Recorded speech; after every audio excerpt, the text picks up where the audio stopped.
અંજાર તાલુકામાં ગૌમાતા સન્માન અભિયાન અંતર્ગત ગૌમાતાને રાષ્ટ્રમાતા જાહેર કરવાની મહત્વપૂર્ણ માંગ સાથે એક ભવ્ય કાર્યક્રમ અને રેલીનું આયોજન કરવામાં આવ્યું હતું। અંજારના ઐતિહાસિક જડેશ્વર મંદિર ખાતે મોટી સંખ્યામાં ગૌભક્તો અને સંતોની ઉપસ્થિતિમાં આ કાર્યક્રમ સંપન્ન થયો હતો। અભિયાનનો મુખ્ય ઉદ્દેશ્ય સરકાર સમક્ષ રાષ્ટ્રમાતાનો દરજ્જો આપવા માટે વિનંતી કરવાની હતી, જેના ભાગરૂપે લોકોએ એક સૂરે આ માંગને ટેકો જાહેર કર્યો હતો।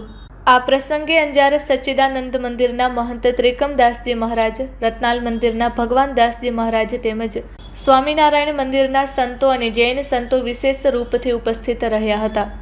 સંતોએ પોતાના પ્રવચનમાં ગૌરક્ષા અને ગૌ સેવાના મહત્વ પર ભાર મૂકી સમાજને આ અભિયાનમાં જોડાવા આહવાન કર્યું હતું।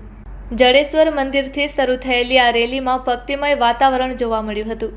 ગૌ ભક્તોએ કોઈપણ પ્રકારના અન્ય નારા લગાવવાને બદલે શ્રી રામ, જય જય રામના નાદ સાથે વાતાવરણ ગજવી મૂક્યું હતું। આ રેલી બાદ તમામ ગૌપ્રેમી જનતા અને સંતોની ઉપસ્થિતિમાં મામલતદારને એક લેખિત સાથેના પ્રાર્થના પત્ર સોંપવામાં આવ્યું। સમગ્ર કાર્યક્રમનું સંચાલન મહાન ત્રિકમદાસજી મહારાજના માર્ગદર્શન હેઠળ ગૌમાતા સન્માન અભિયાનની ટીમ દ્વારા ખૂબ જ સુઆયોજિત રીતે કરવામાં આવ્યું હતું। આ પ્રસંગે પૂર્વ રાજ્યમંત્રી વાસણભાઈ આહિર સહિત વિવિધ સમાજના આગેવાનો અને ગૌ ભક્તો બહોળી સંખ્યામાં જોડાયા હતા। Report by Bharti Makhijani, Anjar.